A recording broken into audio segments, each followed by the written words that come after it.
कैसे आप सभी लोग, welcome back to my channel study class 9th। तो ये जो मेरी वीडियो है ये है मैथ्स के चैप्टर 1 नंबर सिस्टम पे, जिसके अंदर हमने 3 चीज़ डिस्कस की है। पहला एनसीईआरटी डिस्कशन, दूसरा एनसीईआरटी बेस्ड एक्सरसाइज का सॉल्यूशन, और तीसरा जो हमने किया है वो है एडवांस्ड कोर्स। तो आप मेरी वीडियो को ध्यान से देखिए, और अगर आप कुछ भी इस वीडियो से गेन होता है मेरी वीडियो को लाइक करना बिल्कुल मत भूलिए। तो बिना टाइम वेस्ट के स्टार्ट करते हैं अपनी वीडियो का डिस्कशन। जैसा कि मैंने आपको पहले ही बताया है कि मैथ्स के अंदर हम हर एक चैप्टर की सबसे पहले उसकी डिस्कशन करने वाले हैं, उसके बाद उसकी एक एक करके सारी एक्सरसाइजेस सॉल्व करने वाले हैं। एनसीईआरटी हमारे पास एक एडवांस कोर्स होगा जिसके अंदर हम R S Agarwal, R D Sharma और कुछ कोचिंग अकेडमीज़ की बुक्स और उनके हाई क्वेश्चंस को डिस्कस करने वाले हैं। तो सबसे पहले अपनी वीडियो का पार्ट है चैप्टर डिस्कशन। सबसे पहले हम जानते हैं नंबर सिस्टम होता क्या है। फर्स्ट क्लास से लेकर के 9th क्लास तक हम पढ़ते आए हैं number system. But number system होता क्या है? बेसिकली नंबर सिस्टम है मैथ्स के अंदर सारे नंबर्स को मिला करके बनता है। मैथ्स के सारे नंबर्स को मिला करके जो ग्रुप बनता है उस ग्रुप को कहा जाता है कॉम्प्लेक्स नंबर्स, जिसके अंदर वो नंबर्स भी होते हैं जो कि रियलिटी में एग्जिस्ट करें और वो नंबर्स भी होते हैं जिनको हम इमेजिन करें। तो इसी को हम एक चार्ट की मदद से समझेंगे और उसके बाद हम अपने चैप्टर का डिस्कशन चालू करेंगे और एक एक करके हम सारी एक्सरसाइजेस को सॉल्व करेंगे एनसीईआरटी की। उसके बाद अपने एडवांस्ड कोर्स को स्टडी करके हम अपनी वीडियो को टर्मिनेट करेंगे। सबसे पहले नंबर सिस्टम का चार्ट पढ़ते हैं। कॉम्प्लेक्स नंबर्स क्या होते हैं? मैथ्स के अंदर जितने भी नंबर हैं उन सबके ग्रुप को कहा जाता है कॉम्प्लेक्स नंबर्स। कॉम्प्लेक्स नंबर्स के 2 पार्ट होते हैं। पहला है रियल नंबर्स क्या होते हैं? रियल नंबर्स वो नंबर्स होते हैं जो कि मैथ्स के अंदर रियलिटी में एग्जिस्ट करते हैं। सेकंड है इमेजिनरी नंबर्स क्या है? इमेजिनरी नंबर्स वो नंबर्स हैं जो कि मैथ्स के अंदर एग्जिस्ट नहीं करते, बट मैथ्स की कैलकुलेशन को ईजी बनाने के लिए हम इनको इमेजिन कर लेते हैं और इन्हीं इमेजिन करने वाले नंबर्स को इमेजिनरी नंबर्स कहा जाता है। अगर हम पहुंच जाए बचपन की जियोग्राफी में, तो जूनियर क्लासेस में हमने जियोग्राफी में एक कॉन्सेप्ट पढ़ा है, इमेजिनरी लाइन्स क्या होती हैं? क्या वो लाइन सही में एग्जिस्ट करती हैं? नो।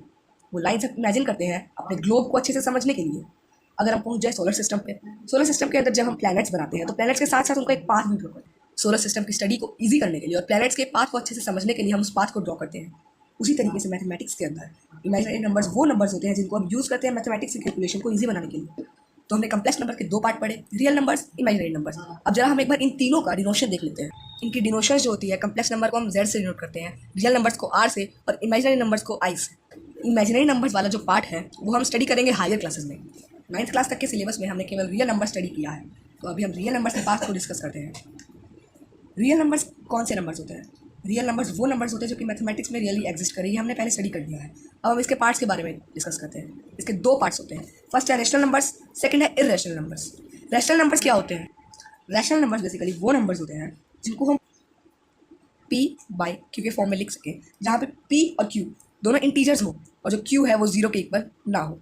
अगर ये कंडीशन कोई भी नंबर फॉलो करता है तो वो रेशनल नंबर होता है। इसी के अपोजिट में अगर हम चले जाएं इर्रेशनल नंबर्स में, इर्रेशनल नंबर्स वो नंबर्स होते हैं जो इस कंडीशन को फॉलो ना करें। अब हमने पता कर लिया कि रैशनल और इर्रेशनल क्या होता है। रैशनल की डिनोशन होती है Q से और इर्रेशनल की डिनोशन होती है P से। P/Q वाला कॉन्सेप्ट तो हम बचपन से पढ़ते आ रहे हैं। 9th क्लास के अंदर एक नया और इंटरेस्टिंग कॉन्सेप्ट हम पढ़ने जा रहे हैं जो कि टर्मिनेटिंग और नॉन टर्मिनेटिंग बट रिपीटिंग का कॉन्सेप्ट है। एक कंडीशन हमने पढ़ ली है P/Q वाली, अगर कंडीशन फॉलो होती है तो रैशनल नंबर और नहीं होती है तो इर्रेशनल नंबर। लेकिन एक और कंडीशन होती है मैथमेटिक्स में जिससे हम पता लगा सकते हैं कि कोई नंबर रैशनल नंबर है या फिर इर्रेशनल नंबर है। तो उस कंडीशन को एक बार हम डिस्कस कर लेते हैं। फर्स्ट ऑफ ऑल हम पढ़ते हैं terminating numbers. Terminating number basically वो नंबर्स होते हैं जो पूरी तरीके से डिवाइड हो जाए, मतलब डिवाइड करने पे जिनका रिमाइंडर 0 आ जाए। अगर हम एग्जांपल से इसे समझें, 4/2, इसकी फ्रैक्शन फॉर्म क्या होगी? 4/2। अगर हम इसका डिवीजन करते हैं तो यहाँ पे हमारा रिमाइंडर आ चुका है 0, तो ये जो नंबर है 4/2 इसको हम क्या कंसीडर करेंगे? Terminating number. एक और कंडीशन अगर हम देख लें तो वो है 5/2। इसके अंदर हम यहाँ से 2 से मल्टीप्लाई करके यहाँ पे 4 आएगा, रिमाइंडर बच गया 1। इधर अगर हम मान लो पॉइंट लगा दे, यहाँ पे आ जाएगा 0, इसको किया 5 से मल्टीप्लाई, यहाँ पे आ गया 10। अगेन जो रिमाइंडर बचा वो कितना बचा? 0। तो जो इसका फ्रैक्शन फॉर्म है यानी कि 5/2, ये क्या कंसीडर होगा? Terminating number. तो पॉइंट लगा के या बिना पॉइंट लगाए अगर हमारा रिमाइंडर 0 आ रहा है डिवाइड करने पे, तो जो नंबर है वो टर्मिनेटिंग नंबर है। टर्मिनेटिंग नंबर किसका पार्ट होता है? रैशनल नंबर का पार्ट होता है। अगर कोई नंबर टर्मिनेट कर रहा है तो वो रैशनल नंबर है। ये तो था टर्मिनेटिंग नंबर्स। अगर मान लो कोई नंबर टर्मिनेट कर रहा है तो सिंपली वो रैशनल नंबर है, बट एक और पार्ट होता है रैशनल नंबर का। जो सेकंड कंडीशन होती है वो होती है नॉन टर्मिनेटिंग बट रिपीटिंग। इसके नाम से हमें इतना पता लग रहा है कि हम एक ऐसे नंबर के बारे में बात करें जो कि टर्मिनेट ना करे लेकिन वो बार बार रिपीट करे। इसी नंबर को हम कहते हैं non terminating but repeating number. तो एक बार हम डिस्कस कर लेते हैं इसको एक एग्जांपल के साथ। फॉर एग्जांपल अगर मैं एग्जांपल ले लूँ 1/3, तो अगर मैं इसको डिवीजन करता हूँ तो बीच में आ जाएगा 1, यहाँ पे आ जाएगा 3, यहाँ पे आ जाएगा 0 पॉइंट, यहाँ पे लग जाएगा 0, 3 3 9, इधर बचेगा 1। अगेन से पहले यहाँ पे 1 था, दोबारा यहाँ पे 1 आ गया, फिर से हम यहाँ पे 0 लेंगे, फिर से यहाँ पे आ जाएगा 3 और फिर से यहाँ पे आ जाएगा 9, फिर से यहाँ पे बच जाएगा 1। तो यही बार बार कंटिन्यू होगा। हम यहाँ पे 0 लेते जाएंगे, मल्टीप्लाई करते जाएंगे 3 से, यहाँ पे 9 आएगा, फिर रिमाइंडर दोबारा से 1 बच जाएगा। तो ऐसे बार बार कभी इसका रिमाइंडर 0 नहीं आएगा। लेकिन एक चीज़ हमने और नोटिस की, यहाँ पर बार बार 3 आता जाएगा। तो इसी बार 3 आने को कहा जाता है रिपीटिंग। अब बार 3 अनकाउंटेबल नंबर तक लिखना तो इम्पॉसिबल है, तो इसलिए हम इसको इस तरीके से लिख देते हैं 0.3 और इसके ऊपर एक हम स्ट्रेट लाइन खींचते हैं जिसको हम बार कहते हैं, 0.3 बार। तो इससे हमारा फाइनल कंक्लूजन क्या निकला? रिमाइंडर तो 0 नहीं आया, लेकिन जो क्वेश्चन के अंदर पॉइंट के बाद वाला हिस्सा है वो बार रिपीट हुआ। तो इसी को हम कहते हैं non terminating but repeating number. तो टर्मिनेट तो ना हो लेकिन रिपीट हो। तो अगर मान लो कोई नंबर टर्मिनेटिंग है या फिर कोई number non terminating but repeating है, दोनों ही तरह के नंबर्स रैशनल नंबर्स होते हैं।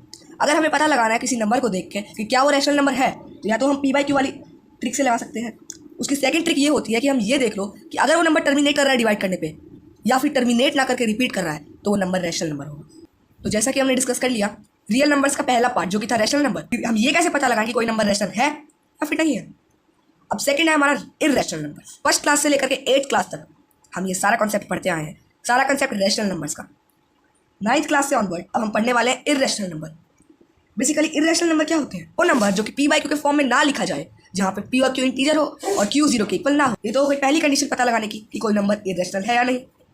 दूसरी कंडीशन सेम, अगर मान लो कोई नंबर टर्मिनेट भी नहीं कर रहा और रिपीट भी नहीं कर रहा तो वो नंबर भी हो जाएगा अपना इर्रेशनल नंबर।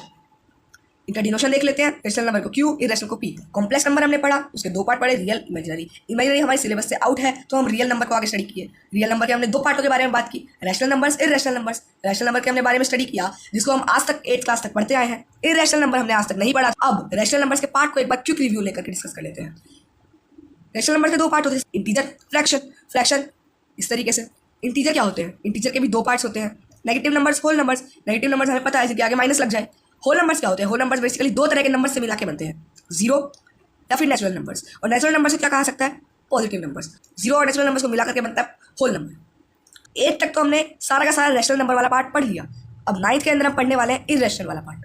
तो इर्रेशनल वाला पार्ट पढ़ने के पहले जितना भी हमने रैशनल वाला पार्ट 8th क्लास तक पढ़ा है उसके अंदर कुछ मेन कॉन्सेप्ट को एक बार हम दोबारा से रिवाइज कर लेते हैं। फर्स्ट कॉन्सेप्ट है कि 2 रैशनल नंबर्स के बीच में कुछ नंबर्स निकालना। जैसे मान लो हमें 2 रैशनल नंबर दे दिए कि 2 और 5 और कह दिया कि इनके बीच में हमें निकालने 4 रैशनल नंबर्स। अब ये कैसे करेंगे? हमने डिस्कस किया हुआ है तो एक बार हम इसको क्विक रिवाइज कर लेते हैं। बेसिकली हम क्या करेंगे, हमको पता है अगर मान लो किसी नंबर है कोई डिनोमिनेटर नहीं है तो उसका डिनोमिनेटर 1 होता है, तो हम इसके नीचे 1 लगा के इसको मल्टीप्लाई कर देंगे इससे एक नंबर ज़्यादा से। यहाँ पे हम 5, नीचे भी 5, ऊपर और नीचे हम दोनों को इससे 5 से मल्टीप्लाई कर देंगे। आंसर क्या आ जाएगा? n/5। इसी तरीके से हम दूसरे नंबर के साथ भी करेंगे, इस नंबर के साथ भी 5/1। यहाँ पे इसको भी हम 5/5। आंसर क्या आ गया? 25/5। अब हमारे लिए बहुत ज़्यादा इजी हो चुका है इसके बीच में 4 रैशनल नंबर्स निकालना। कौन कौन से निकल जाएंगे अपने? यार कुछ तो गड़बड़ लग रहा है। तो बेसिकली अब हमारे लिए बहुत ज़्यादा इजी हो चुका है इसके बीच में 4 रैशनल नंबर निकालना। कौन कौन से निकाल लेंगे? 11/5 हो गया अपना, 13/5 हो गया, 19/5 हो गया, एक हम कर लेते हैं 21/5। तो लीजिए हमारे सामने आ गए 4 रैशनल नंबर्स इस नंबर और इस नंबर के बीच में। तो ये हम जूनियर क्लासेस से पढ़ते आए हैं कि 2 नंबर्स के बीच में कई सारे रैशनल नंबर्स कैसे निकाले जाएं। तो अभी तक हमने रैशनल नंबर्स को रिवाइज कर लिया है, लेकिन 9th क्लास के अंदर हमारा कॉन्सेप्ट क्या है? Irrational numbers. तो इर्रेशनल नंबर्स पढ़ने से पहले एक बार हम डिस्कस करेंगे एक्सरसाइज नंबर 1.1 को। Hey guys, welcome back to my video. ये है मेरी वीडियो का सेकंड पार्ट। जैसा कि हमने फर्स्ट पार्ट में एक कंसेप्ट पढ़ा है रैशनल नंबर का, तो अब उसी कंसेप्ट के बेस पे हम सॉल्व करने वाले हैं exercise number 1.1 NCERT mathematics book की। बिना टाइम वेस्ट किए हम स्टार्ट करते हैं एक्सरसाइज नंबर 1.1 के पहले क्वेश्चन को सॉल्व करना। तो पहला क्वेश्चन क्या कहता है? Is 0 a rational number? क्या 0 रैशनल नंबर है? Can you write it in the form of p/q where p and q are integers and q is not equal to 0? क्या हम इसको p/q के फॉर्म में लिख सकते हैं जहाँ पे p और q इंटीजर्स हो और q 0 के इक्वल ना हो? तो स्टार्ट करते हैं इसको सॉल्व करना। सबसे पहले एक बार हम 0 को यहाँ पे लिख लेते हैं। हमको पता है जिस नंबर के साथ डिनोमिनेटर नहीं होता उस नंबर के साथ हम 1 को डिनोमिनेटर के रूप में ले लेते हैं। यहाँ पे 1, ये हो गया न्यूमरेटर, ये होगा डिनोमिनेटर। अब हम अपनी कंडीशन को सेटिस्फाई करके देखते हैं। p/q के फॉर्म में हमने इसे लिख दिया, पहली कंडीशन फिट हो गई। सेकंड, p और q इंटीजर्स होने चाहिए। क्या 0 इंटीजर है? यस। क्या 1 इंटीजर है? यस। तो इसका मतलब क्या हुआ? हमारी सेकंड कंडीशन भी सेटिस्फाई हो गई, p और q इंटीजर है। अब हम तीसरी कंडीशन देखते हैं, q 0 के इक्वल नहीं होना चाहिए। तो क्या हमारा क्यू 0 के इक्वल है? नहीं, क्यू तो हमारा 1 है, तो हमारी तीनों कंडीशन सेटिस्फाई हो गई, इसलिए ये एक रैशनल नंबर है। तो हमारा आंसर क्या रहेगा? Yes, 0 is a rational number because it can be written in the form of P by Q, where P and Q are integers and Q is not equal to 0। इस तरीके से हमने अपने पहले क्वेश्चन को बहुत ही इजी तरीके से सॉल्व कर लिया है। अब मूव करते हैं दूसरे क्वेश्चन की तरफ। जैसा कि हमने फर्स्ट क्वेश्चन सॉल्व कर लिया, बारी है सेकंड क्वेश्चन को सॉल्व करने की। हमारा सेकंड क्वेश्चन क्या कहता है? Find 6 rational numbers between 3 and 4। तो ये हमने अच्छे तरीके से डिस्कस किया था, जब भी दो नंबर्स के बीच में हमको रैशनल नंबर्स निकालने हो तो जितने रैशनल नंबर निकालने हैं उससे एक ज़्यादा नंबर से उनको मल्टीप्लाई कर दो। यही प्रोसेस हमको इस 3 के साथ भी करना है, यही प्रोसेस हमको 4 के साथ भी करना है। पहले हम इनका डिनोमिनेटर ले लेते हैं, जो कि हो जाएगा 1। ये हमारे दो नंबर्स हो गए। फर्स्ट ऑफ ऑल हम 3/1 के साथ ये प्रोसेस करते हैं। 6 रैशनल नंबर्स निकालने हैं तो हम इसको 7 से मल्टीप्लाई करेंगे। सेकंड नंबर है 4/1। 4/1 को भी हम 7 से मल्टीप्लाई कर देंगे तो यहाँ पे सिंपली हमारा आंसर आ जाएगा 28/7। यहाँ पे 21/7, तो यहाँ पे 28/7। इसको अगर हम आगे सॉल्व करते हैं तो 21/7 और 28/7 के बीच में हमको 6 रैशनल नंबर्स निकालने हैं। हमारे लिए बहुत ज़्यादा ईजी हो चुका है। Simply 22/7, 23/7, 24/7, 25/7, 26/7 and finally 27/7। 1 2 3 4 5 6। बहुत ही ईजी तरीके से हमारे पास 6 रैशनल नंबर निकल के आ चुके हैं 3 और 4 के बीच में। अब हम मूव करते हैं तीसरे क्वेश्चन की तरफ। तीसरा क्वेश्चन हमारा क्या कहता है? Find 5 rational numbers between 3/5 and 4/5। हमारे पास दो नंबर्स हैं 3/5 और 4/5, इनके बीच में हमको 5 रैशनल नंबर निकालने हैं। तो सेम प्रोसेस को अप्लाई करते हुए हम 3/5 और 4/5 दोनों को 6/6 से मल्टीप्लाई कर देंगे। यहाँ से हमारा पहले नंबर का आंसर निकल के आ जाएगा 18/30, जबकि दूसरे नंबर का आंसर निकल के आ जाएगा 24/30। अब इन दोनों के बीच के अंदर हमें 5 रैशनल नंबर फाइंड करने हैं। इस तरीके से हमारा तीसरा क्वेश्चन भी सॉल्व हो गया और हमने 5 रैशनल नंबर निकाल दिए 3/5 और 4/5 के बीच में। अब एक बार हम फोर्थ क्वेश्चन को भी डील कर लेते हैं। यह है हमारा फोर्थ क्वेश्चन। स्टेट ट्रू और फॉल्स। हमें ट्रू या फिर फॉल्स बताना है। Every natural number is a whole number. जैसा कि हमने डिस्कस किया था, नेचुरल नंबर पॉजिटिव नंबर्स को कहा जाता है और whole numbers 0 plus positive numbers को कहा जाता है। तो ये तो सिंपल सी बात है कि हर एक नेचुरल नंबर होल नंबर के अंदर आएगा, तो इसलिए ये वाली स्टेटमेंट हो जाएगी ट्रू। सेकंड स्टेटमेंट है हमारी every integer is a whole number. जैसा कि हमने पढ़ा था, इंटीजर होल नंबर और नेगेटिव नंबर्स को मिला करके बनता है, तो इसीलिए सेकंड वाली स्टेटमेंट फॉल्स हो जाएगी, क्योंकि हर एक इंटीजर होल नंबर नहीं होता, कुछ इंटीजर्स नेगेटिव नंबर भी हो सकते हैं। अगर हम बात करें अपनी थर्ड स्टेटमेंट की, तो वो है every rational number is a whole number. हमने पढ़ा था कि रैशनल नंबर के अंदर इंटीजर्स और फ्रैक्शंस आते हैं, लेकिन होल नंबर्स केवल 0 और पॉजिटिव नंबर्स को कहा जाता है, तो इसलिए हर एक रैशनल नंबर होल नंबर नहीं होता है। तो इस तरीके से तीनों स्टेटमेंट का सॉल्यूशन हमने कर लिया है। पहला ट्रू, दूसरा फॉल्स, तीसरा फॉल्स। हमारी 1.1 बहुत ही इजी तरीके से सॉल्व हो चुकी है। अब वीडियो के नेक्स्ट पार्ट में हम डिस्कशन करेंगे इर्रेशनल नंबर्स की, और इर्रेशनल नंबर्स की हल्की सी डिस्कशन करने के बाद हम सॉल्व करेंगे exercise number 1.2। Hey guys, welcome to fourth part of my video. तो इस पार्ट में हम सॉल्व करने वाले हैं एक्सरसाइज नंबर 1.2 और 1.3 को। तो बिना वेस्ट के स्टार्ट करते हैं एक्सरसाइज नंबर 1.2 के पहले क्वेश्चन को सॉल्व करना। तो हमारा पहला क्वेश्चन क्या कहता है? State whether the following statements are true और फॉल्स, जस्टिफाई योर आंसर। हम बारी बारी से एक एक स्टेटमेंट को देखेंगे, ये बता लाएंगे वो ट्रू है या फॉल्स है, और फिर उसकी वजह ही बताएंगे। First of all, first statement, every irrational number is a real number. हमने पढ़ा था कि रियल नंबर रैशनल और इरेशनल नंबर से मिला के बनते हैं, तो इसलिए हर एक इरेशनल नंबर रियल नंबर। पहली स्टेटमेंट हो जाएगी ट्रू। तो हमारी दूसरी स्टेटमेंट कहती है every point of the number line is in the form of root m where m is a natural number.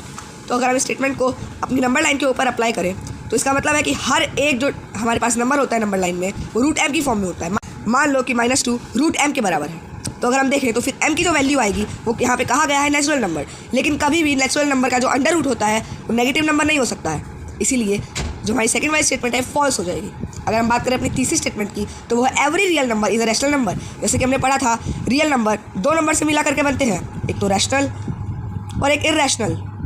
तो अगर हम बात करें स्टेटमेंट की, तो इसके अंदर कहा गया है कि हर एक रियल नंबर इर्रेशनल नंबर होता है, लेकिन ये वाली स्टेटमेंट फॉल्स हो जाएगी क्योंकि कुछ रियल नंबर रैशनल नंबर भी हो सकते हैं। तो इस तरीके से हमने अपने पहले क्वेश्चन को सॉल्व कर लिया है। अब बारी है दूसरे क्वेश्चन को सॉल्व करने की। तो ये हमारा second question, are the square roots of all positive integers irrational if not given example of the square root of a number that is a rational number. तो बेसिकली हमारा क्वेश्चन बहुत ज़्यादा इजी है। ये कहता है कि क्या हर एक पॉजिटिव इंटीजर का स्क्वायर रूट इरेशनल होता है? तो हमारा सिंपल सा आंसर इसका रहेगा no, because the square root of 4 is 2, which is a rational number.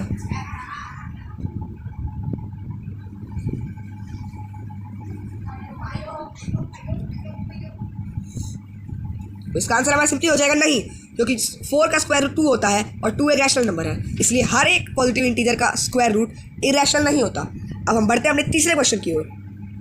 तो गाइस ये है हमारा थर्ड क्वेश्चन, और हमारा थर्ड क्वेश्चन कहता है show how root 5 can be represented on the number line. तो ये हमने बहुत ही ईजी तरीके से सीखा था कैसे किसी भी अंडर रूट को हम नंबर लाइन पे रिप्रेजेंट करते हैं। तो हम स्टार्ट करते हैं बिना टाइम वेस्ट किए। सबसे पहले हमको एक नंबर लाइन ड्रॉ करनी होगी। तो हमने एक नंबर लाइन सिंपली इसके ऊपर ड्रॉ कर ली है। अब नंबर लाइन ड्रॉ करने के बाद में हमको अंडर रूट 5 को रिप्रेजेंट करना है, इसलिए हम बेस ले लेंगे 2। यहाँ से यहाँ तक हमारा बेस हो जाएगा। अब अगर बात हो परपेंडिकुलर की तो वो हम लेंगे 1 यूनिट का परपेंडिकुलर ले लेने के बाद में हम एक हाइपोटेन्यूज ड्रॉ कर देंगे।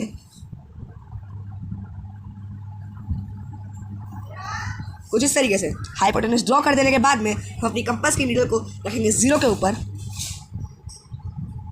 पेंसिल को हम रखेंगे इसके ऊपर और सिंपली यहाँ से एक आर्क ड्रॉ कर लेंगे। आर्क हमारी कुछ यहाँ पे आ जाएगी और यही जो पॉइंट है यही है हमारा अंडर रूट 5। साथ ही साथ यहाँ से यहाँ तक की जो हमारी लेंथ आ चुकी है ये भी अंडर रूट 5 की वैल्यू के इक्वल है, और यहाँ से लेकर के इस पॉइंट तक जो हमारी लेंथ आई है ये भी अंडर रूट 5 के इक्वल है। तो इस तरीके से हमने अंडर रूट 5 को बहुत ही इजी मेथड से नंबर लाइन के ऊपर रिप्रेजेंट कर लिया है। अब एक बार हम स्क्वायर रूट स्पाइरल वाला क्वेश्चन जो हमारा है फोर्थ क्वेश्चन उसको डील करते हैं। तो गाइस इसके अगले वाले क्वेश्चन के अंदर यानी कि फोर्थ क्वेश्चन के अंदर हमें कहा गया है एक स्क्वायर रूट स्पाइरल ड्रॉ करने के लिए, जिसके अंदर हमें स्टार्ट करना है अंडर रूट 2 से और उसके कंटिन्यू करते जाना है। तो हम बिना टाइम वेस्ट के एक नंबर लाइन ड्रॉ कर लेते हैं। सबसे पहले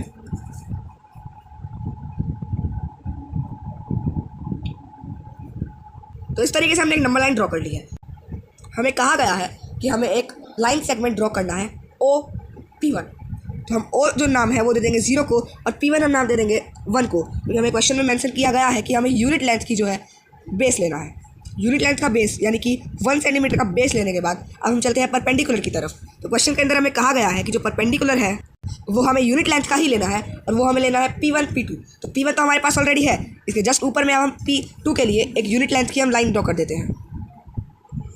सिंपली इसको यूनिट लेंथ के बराबर करने के बाद हम इसको नाम दे देते हैं P2।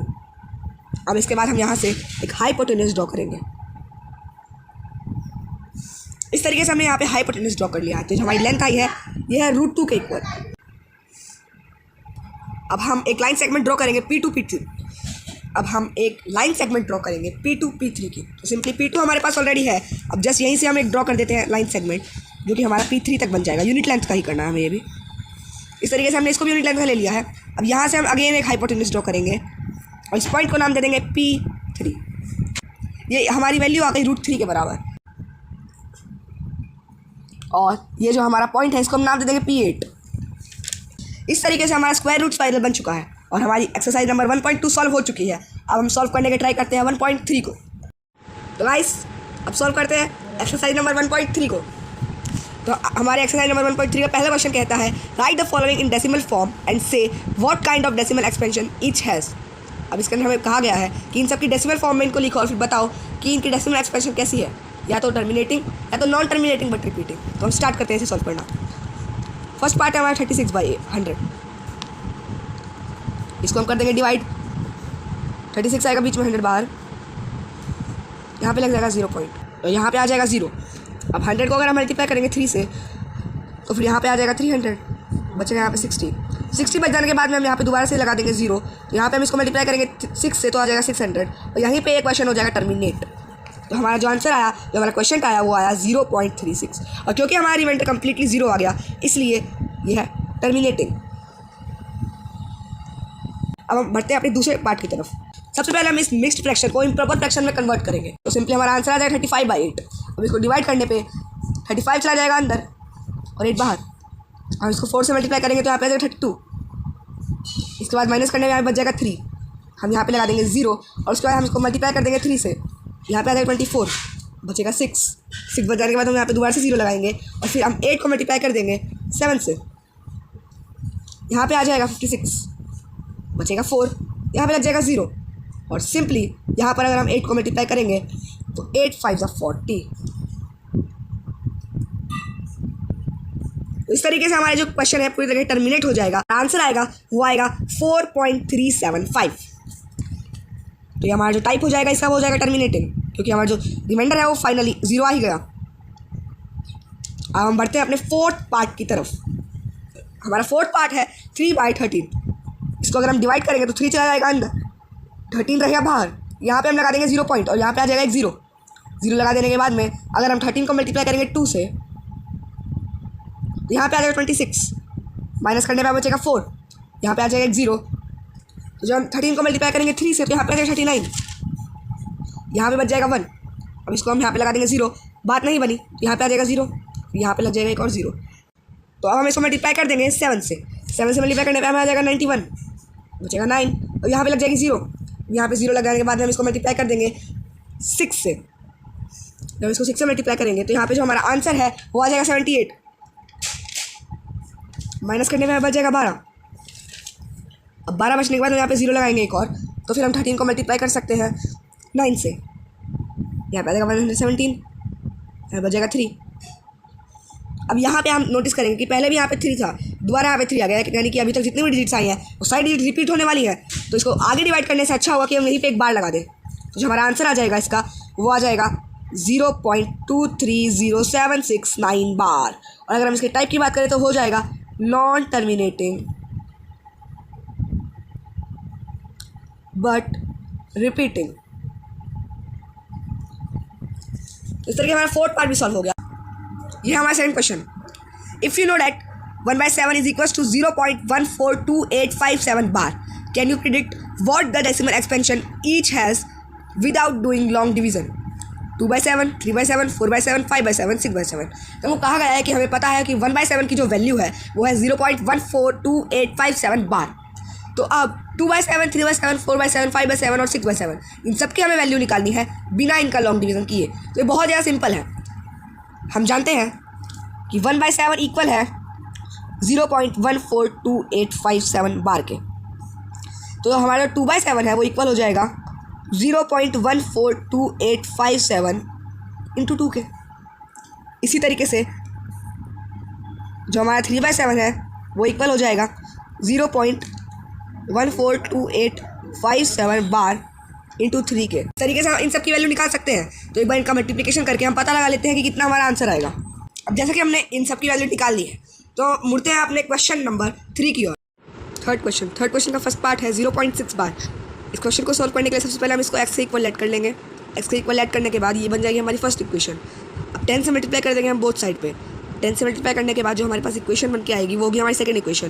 अब सेकंड में से हम फर्स्ट इक्वेशन को माइनस कर देंगे तो 10x माइनस x हो जाएगा 9x से इक्वल, और 6.6 बार माइनस 0.6 बार हो जाएगा 6 से इक्वल। और अगर हम इसको पी वाई के फॉर्म में लिखेंगे तो आ जाएगा 6/9। अब बारी है 0.001 बार को पी वाई के फॉर्म में लिखने की। तो इसके सबसे पहले हम इसको x के इक्वल ऐड कर देंगे। ये होगी हमारी इक्वेशन 1। दोनों साइड पे हम 1000 से मल्टीप्लिकेशन करेंगे।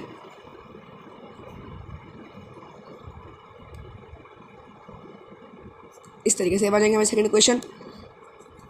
इसके बाद 1000x में से हम x को माइनस कर देंगे और 1.001 बार में से 0.001 बार को माइनस कर देंगे। इतना करने के बाद हमारे पास यहाँ पे आ जाएगा 999x is equals to 1। x की वैल्यू हमारे पास आ जाएगी 1/999। तो इस तरीके से हमारा थर्ड क्वेश्चन भी सॉल्व हो जाएगा। अब हमारी बारी है फोर्थ क्वेश्चन को सॉल्व करने की। हमारा फोर्थ क्वेश्चन है express 0.999 bar in the form of p/q। इस क्वेश्चन को सॉल्व करने के लिए हम सेम सिचुएशन को फॉलो करेंगे। x इज इक्वल टू 0.999 बार, ये हो जाएगी हमारी फर्स्ट इक्वेशन। सेकंड इक्वेशन के लिए हम इसको 1000 से मल्टीप्लिकेशन कर देंगे, ये हो जाएगी हमारी सेकंड इक्वेशन। अब 1000x minus x is equal to 999, हमारे पास यहाँ पे आ जाएगा 999x इज इक्वल टू 999। यहाँ पे एंडिंग में हमारे पास 1 बच जाएगा। क्वेश्चन नंबर 5 है हमारा, right decimal expansion of 1/17। Simply हम इसको लॉन्ग डिवीजन के मेथड से इसकी डेसिमल एक्सपेंशन निकालेंगे। इसी तरीके से कंप्लीट डिवीजन करने के बाद हमारे पास जो क्वेश्चन है वो आ जाएगा 0.0588235294117647 बार। इस तरीके से हमारे 1/17 की जो डेसिमल एक्सपेंशन हमने निकाल दी है और जिसका टाइप आया हुआ है नॉन टर्मिनेटिंग बट रिपीटिंग। अब हम चलते हैं अपने क्वेश्चन नंबर 6 की तरफ। तो गाइस जो हमारा क्वेश्चन नंबर 6 था वो कहता है, look at several examples of rational numbers in the form p/q where q is not equal to 0, where p and q are integers with no common factors other than 1 and having terminating decimal representations. Can you guess what property q must have satisfied? तो हमारा question कहता है कि जब हम किसी भी number को p/q के फॉर्म में लिखते हैं जहाँ पर q 0 के इक्वल नहीं होता है और p और q इंटीजर्स होते हैं, तो ऐसे केस में q की कौन सी स्पेशल प्रॉपर्टी होती है, तो इस बारे में आपको इस क्वेश्चन में डिस्कस करना है। तो हमें एग्जांपल लेके चलता है 33/8, जिसकी वैल्यू हमारे पास आ जाती है 4.125। 8 का प्राइम फैक्टराइजेशन करें तो यहाँ पे आ जाएगा कुछ इस तरीके से हमारे पास आ जाएगा। ये हमने डिनोमिनेटर का प्राइम फैक्टराइजेशन कर दिया। अब हम एक और एग्जांपल लेते हैं जो कि है 146/25, जिसकी वैल्यू हमारे पास सॉल्व करने के बाद आएगी 5.84। अगर हम इसके डिनोमिनेटर का प्राइम फैक्टराइजेशन करते हैं तो कुछ इस तरीके से हमारे पास सारे नंबर्स 5 की पावर में आएंगे। तो हमने इन दोनों एग्जांपल्स में एक चीज़ नोटिस की, या तो जो हमारे डिनोमिनेटर का जो प्राइम फैक्टराइजेशन है उसके अंदर 2 की पावर में डिजिट आता है या तो 5 की पावर में आता है। तो इससे हमारे एक कंक्लूजन निकला कि whenever a number is in the form of p/q having no common factor other than 1, the denominator is always in the powers of 2 and 5। तो बेसिकली हमारे पास ये कंक्लूजन निकल के आया। अब हम बढ़ते हैं अपने क्वेश्चन नंबर 7 की ओर। तो भाई यहाँ पे हमारे पास question number 7, write 3 numbers whose decimal expansion is non terminating non recurring. Recurring का मतलब होता है रिपीटिंग। जैसे कि हमने डिस्कस किया था कि रेशनल नंबर्स के अंदर या तो किसी नंबर की जो डेसिमल एक्सपेंशन होती है वो टर्मिनेटिंग होती है या तो नॉन टर्मिनेटिंग बट रिपीटिंग होती है। लेकिन यहाँ पे हमारे पास एक ऐसा एग्जाम्पल पूछा है जिसके अंदर जो डेसिमल एक्सपेंशन है वो नॉन टर्मिनेटिंग नॉन रिक्योरिंग हो। तो इसका आंसर सिंपल सा होगा। अगर हम बात करें फर्स्ट एग्जाम्पल की तो वो होगा 0.01001000001 इस तरीके से आगे बढ़ता जाएगा। अगर हम बात करें अपने सेकंड एग्जांपल की तो वो हो जाएगा 2.05405540445 और इस तरीके से आगे कंटिन्यू होगा। अगर हम बात करें अपने तीसरे एग्जांपल की तो वो हो जाएगा 0.010201110222 और इस तरीके से आगे कंटिन्यू होगा। तो इस तरीके से हमने 3 ऐसे नंबर निकाल दिए जिनकी जो डेसिमल एक्सपेंशन है वो ना ही तो टर्मिनेटिंग है और ना ही तो रिपीटिंग है। तो हमारा जो यहाँ पे 8 क्वेश्चन है वो है find 3 different irrational numbers between 2 rational numbers 5/7 and 9/11।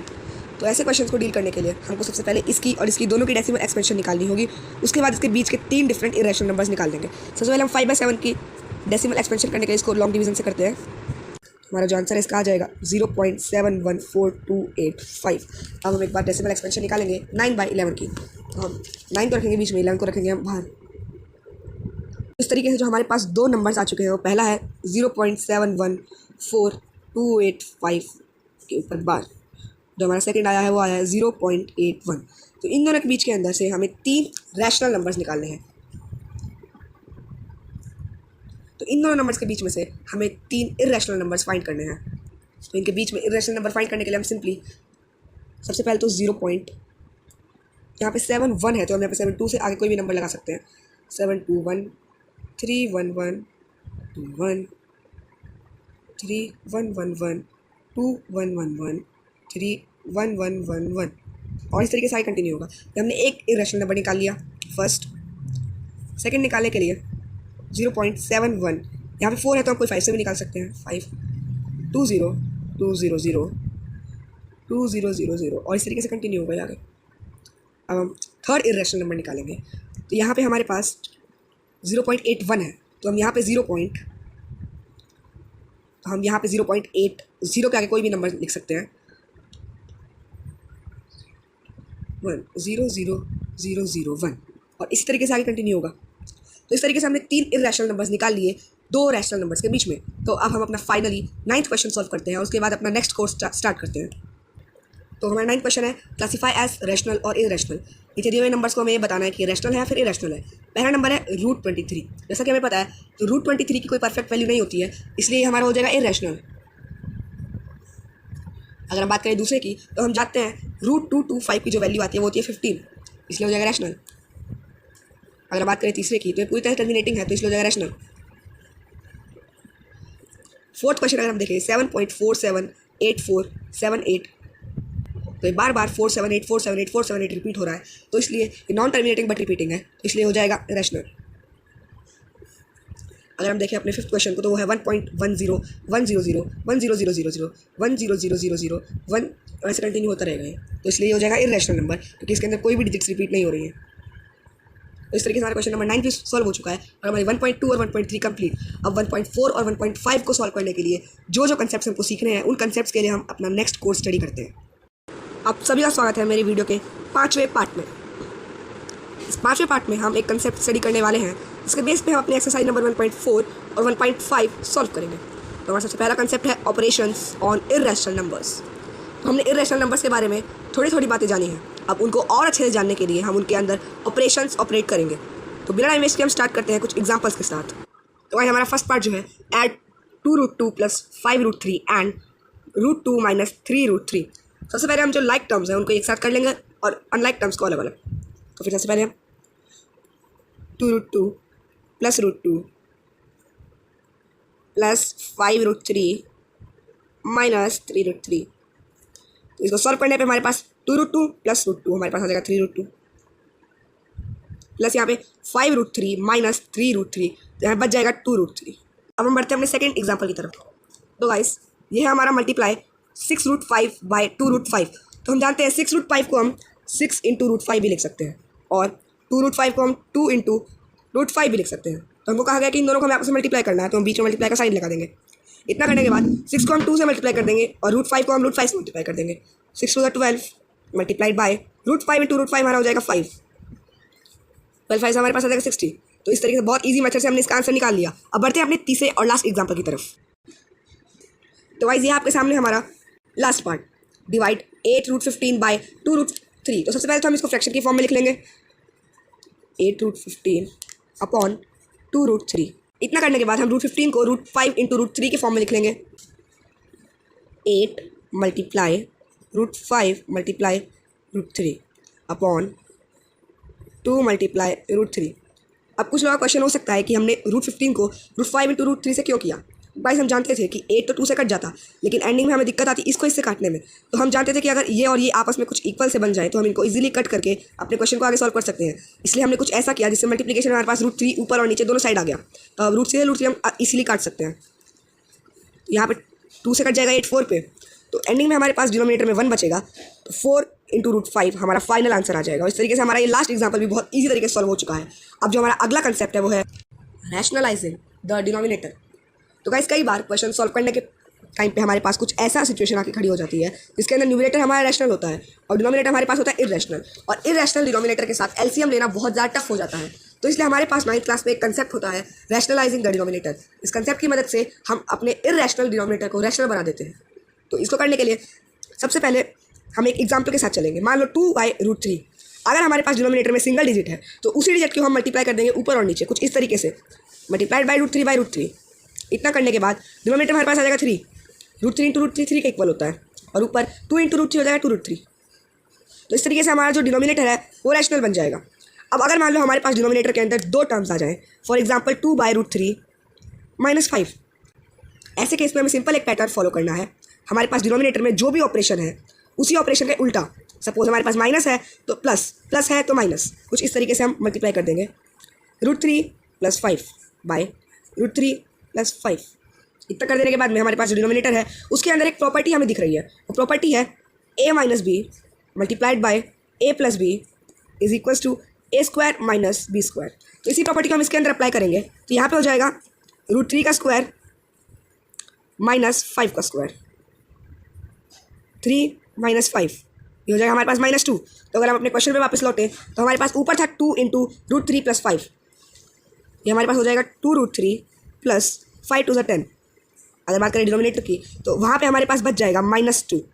जैसा कि हमने जूनियर क्लास में पढ़ा है, कभी भी डिनोमिनेटर को हम माइनस में नहीं छोड़ते हैं, इसलिए हम इस माइनस को जब ऊपर लाएंगे तो हमारा आंसर कुछ इस तरीके से बनेगा। तीसरा कॉन्सेप्ट है अपना लॉज ऑफ एक्सपोनेंट्स। ये कुछ लॉज ऑफ एक्सपोनेंट्स हम जानते हैं, अब इन्हीं लॉज ऑफ एक्सपोनेंट्स को हम अपने ऑपरेशंस के अंदर फॉलो करेंगे। तो बिना टाइम वेस्ट के स्टार्ट करते हैं अपना फर्स्ट एग्जाम्पल के साथ। तो ये हमारा पहला एग्जाम्पल, और पहले एग्जाम्पल के अंदर फर्स्ट ऑफ ऑल हम जो 2 की पावर 2/3 हमें दी हुई है, इसको हम 2 की पावर 2 × 1/3 के रूप में लिख देंगे, और यहाँ पे 2 1/3। तो इसके अंदर जो हमने लॉ यूज़ किया है वो है a की पावर m = a की पावर m × n। तो इस लॉ की मदद से हम यहाँ तक पहुँचे। अब इसके आगे हम लोग जो लॉ यूज़ करने वाले वो हैं a की पावर m × b की पावर m = ab की पावर m। इसी लॉ को यूज़ करते हुए हम 2 की पावर 2 को 4 बना करके 4 × 2 की होल पावर 1/3 रख देंगे। 8 की पावर 1/3, 8 की पावर 1/3 को सॉल्व करने के लिए हम अपना ये वाला लॉ अप्लाई करेंगे। a की पावर 1/m = √a की पावर m। इस लॉ को यूज़ करते हुए क्यूब रूट ऑफ 8 हमारे पास आ जाएगा 2, और इस तरीके से हमारा ये वाला एग्जाम्पल सॉल्व हो जाएगा। हमने 3 कंसेप्ट स्टडी कर लिए हैं। पहला रैशनलाइजिंग द डिनोमिनेटर, दूसरा लॉस ऑफ एक्सपोनेंट, और तीसरा ऑपरेशंस ऑफ इररेशनल नंबर्स। अब इन्हीं तीनों कंसेप्ट्स के बेस पे हम सॉल्व करेंगे अपने एक्सरसाइज नंबर 1.4 और 1.5। आप सभी का वेलकम है मेरी वीडियो के 6th पार्ट में। जैसा कि हमने अभी अपने 5th पार्ट के अंदर 3 नए कंसेप्ट सीखे हैं, तो उन्हीं 3 नए कंसेप्ट के बेस पे अब जल्दी से हम सॉल्व करते हैं अपनी एक्सरसाइज नंबर 1.4 और 1.5। उसके बाद हम डील करेंगे एडवांस कोर्स के साथ। तो गाइस ये हमारा पहला क्वेश्चन, क्लासीफाई एज रैशनल और इररेशनल। जिसका पहला पार्ट 2 - √5, जैसा कि हमने पढ़ा है अगर इररेशनल का ऑपरेशन प्लस या माइनस में हम किसी भी डिजिट के साथ करते हैं, चाहे वो रैशनल हो चाहे इररेशनल, तो उनका जो आंसर आता है वो हमेशा इररेशनल होता है, इसलिए हमारे पहले का आंसर हो जाएगा इररेशनल।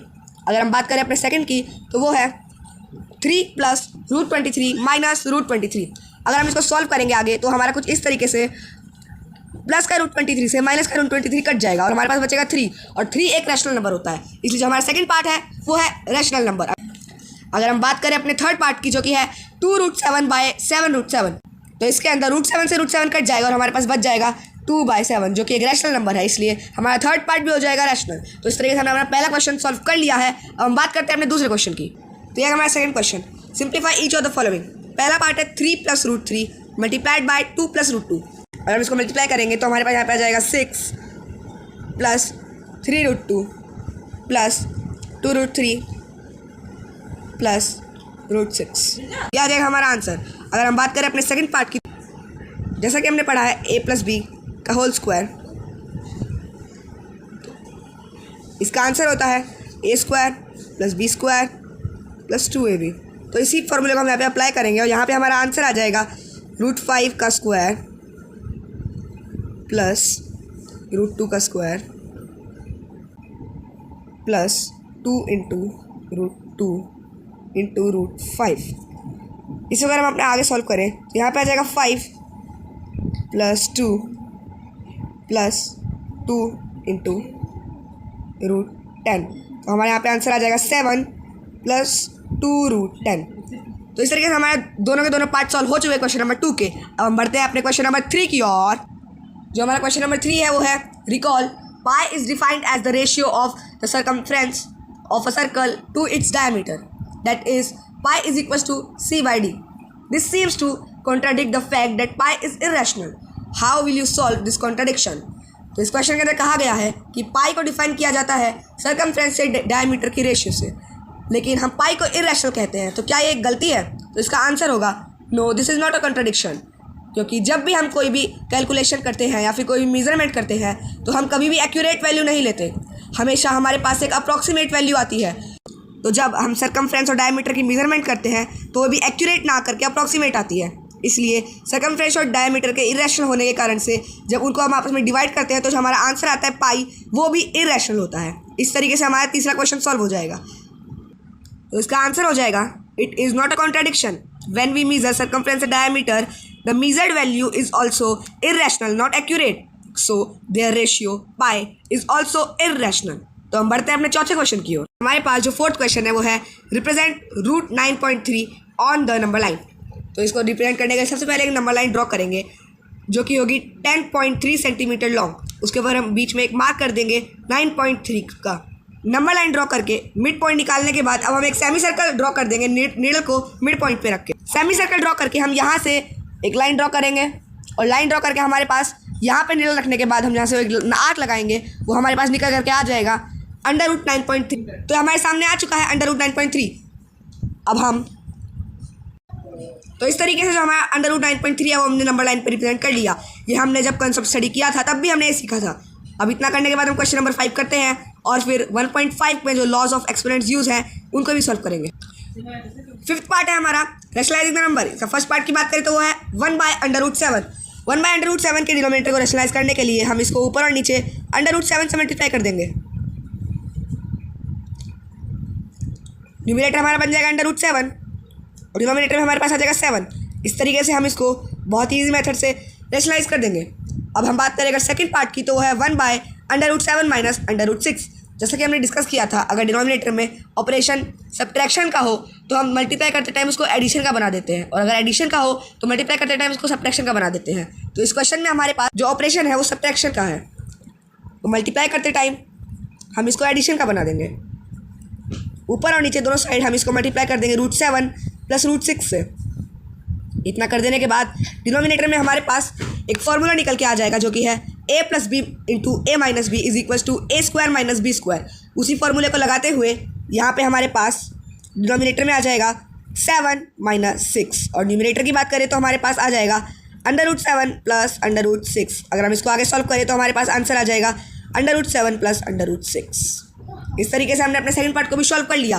अब हम चलते हैं अपनी एक्सरसाइज नंबर 1.5 को और उसके अंदर लॉस ऑफ एक्सपोनेंट से रिलेटेड क्वेश्चंस को सॉल्व करते हैं। तो अब सॉल्व करते हैं एक्सरसाइज नंबर 1.5 को।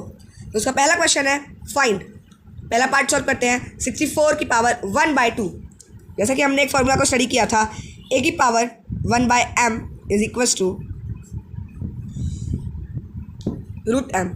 तो इस तरीके से हम इस पहले क्वेश्चन के अंदर इस ट्रिक को अप्लाई करेंगे। तो यहाँ पे हमारे पास √64 निकल के आ जाएगा। अब इस √64 को अगर हम आगे सॉल्व करेंगे तो हमारे पास आंसर आ जाएगा 8।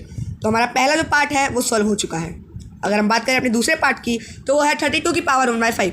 इसके अंदर भी हम सेम फॉर्मूले को अप्लाई करेंगे। तो यहाँ पे हमारे पास आ जाएगा 32 और यहाँ पे हमारे पास आ जाएगा 5।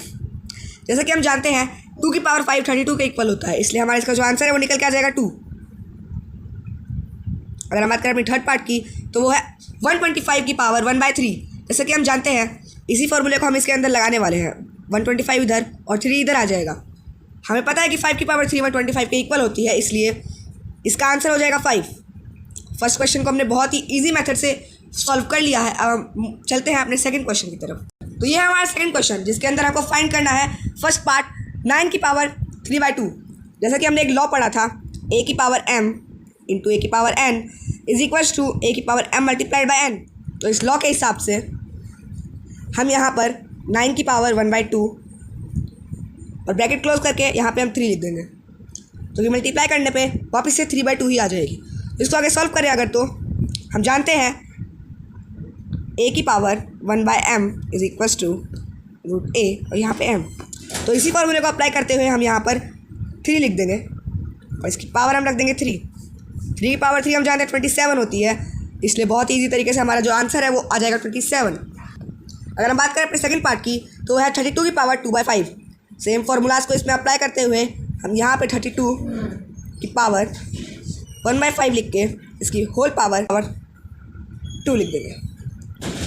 इसको आगे सॉल्व करते हुए इसका आंसर आ जाएगा 2 और इसकी पावर 2। 2 की पावर 2 हम जानते हैं 4 होता है, इसलिए हमारा आंसर आ जाएगा 4। अब अगर हम बात करें अपने थर्ड पार्ट की तो वो है 16 की पावर 3/4। इसको सॉल्व करने के लिए हम सबसे पहले 16 की पावर 1/4 लिख देंगे और फिर उसकी होल पावर बनाते हुए 3 लिख देंगे। और जब हम 16 की पावर 1/4 लिखेंगे तो हमारे पास आंसर आ जाएगा 2 और 2 की पावर 3 हम जानते हैं 8 होती है, इसलिए हमारा जो आंसर है वो आ जाएगा 8। इस तरीके से हमने दूसरे क्वेश्चन को भी सॉल्व कर लिया है। अब इसी एक्सरसाइज के लास्ट क्वेश्चन को सॉल्व करके हम अपना एडवांस्ड कोर्स चालू करते हैं। तो ये हमारा क्वेश्चन नंबर 3 इस एक्सरसाइज का लास्ट क्वेश्चन, जो कि है 2 की पावर 2/3 मल्टीप्लाइड बाय 2 की पावर 1/5। जैसे कि हमने पढ़ा था a की power m multiplied by a की पावर n = a की पावर m प्लस n। तो इसी फॉर्मूले को हम इसके अंदर अप्लाई कर देंगे। 2 की पावर 2/3 प्लस 1/5 हमारे पास यहाँ पे निकल के आ जाएगा। हम जानते हैं 5 और 3 का एलसीएम होता है 15 और ऊपर में हमारे पास यहाँ पे आ जाएगा 10 + 3। इसको सॉल्व करने का तो हमारे पास यहाँ पे आ जाएगा 13/15, यहाँ पे आ जाएगा 2। तो यही हमारा आंसर इस क्वेश्चन का। अब हम स्टार्ट करते हैं अपना एडवांस कोर्स इस वीडियो के अगले पार्ट में। अब बारी है मेरे वीडियो के लास्ट पार्ट की, जो कि है एडवांस कोर्स का। तो इसका हम क्वेश्चन नंबर 1 सॉल्व करने वाले हैं। Express 2.36 bar plus 0.23 bar as a fraction form in simplest form. तो इस क्वेश्चन को सॉल्व करने से पहले आपको बता दूं, जब भी ऐसा कोई क्वेश्चन हमको डील करना पड़े, सबसे पहले दोनों का हमको p/q फॉर्म निकाल लेना है, फिर दोनों के p/q फॉर्म को हमको एडिशन कर लेना है। 2.36 = x, ये हो जाएगी पहली इक्वेशन। इसके बाद जैसा कि हमने सीखा था, यहाँ पे हमें इसे 100 से मल्टीप्लाई करना होगा। 236.36 बार = 100x, ये हो जाएगी सेकेंड इक्वेशन। सेकेंड में से फर्स्ट को माइनस करना हमने सीखा था। 236.36 बार माइनस 2.36 बार = 100x माइनस x, तो हमारे पास आ जाएगा 236 = 99x। फाइनली जो हमारे पास यहाँ पे x की वैल्यू आ जाएगी वो हो जाएगी 99। इसके बाद अगर हम सेकंड नंबर के साथ सेम फार्मूला अप्लाई करेंगे तो x की बात अगर की जाए तो हमारे पास आ जाएगी 23/99। इस तरीके से हमने इसकी वैल्यू निकाल ली है। अब दोनों वैल्यूज़ को हमें एडिशन करना है, तो कुछ इस तरीके से हम एडिशन कर देंगे और हमारे पास आंसर आ जाएगा 257/99। तो इस तरीके से हमने इस वाले क्वेश्चन को सॉल्व कर लिया है। अब एक और क्वेश्चन के साथ हम अपने एडवांस्ड कोर्स को भी एंड करते हैं। ये जो हमारा क्वेश्चन है, इसके अंदर हमें कहा गया है क्लासिफाई एज रैशनल और इरेशनल। इसके अंदर हमें बताना है कि जो हमें नंबर दिया गया है रैशनल है या फिर इरेशनल है। इसको सॉल्व करने के सबसे पहले हम 1.44 को 144/100 के रूप में लिख लेंगे और यहाँ पे अंडर रूट लगा देंगे। जैसे कि हम जानते हैं 144 का स्क्वायर रूट हमारे पास आ जाता है 12 और 100 का आ जाता है 10, तो हमारे पास बाहर निकल के आ जाएगा। अगर हम इसकी सिंपलेस्ट फॉर्म की बात करें तो हमारे पास आ जाएगी 6/5 और ये होगा हमारा फाइनल आंसर। कैसी लगी ना आपको मेरी वाली वीडियो? अगर अच्छी लगी हो तो कमेंट्स में ज़रूर बताना, और अगर आपने मेरी इस वीडियो से कुछ ना कुछ गेन किया है तो इस वीडियो को लाइक ज़रूर करना। मैं आपको बता दूं, मेरी जो अगली वीडियो होने वाली है फिज़िक्स के चैप्टर 1 मोशन पे होने वाली है, और वो वीडियो रिलीज़ होने वाली है 15 जून को शाम 5 बजे। तो मिलते हैं अपनी अगली वीडियो के साथ, तब तक के लिए बाय बाय, जय हिंद, जय भारत।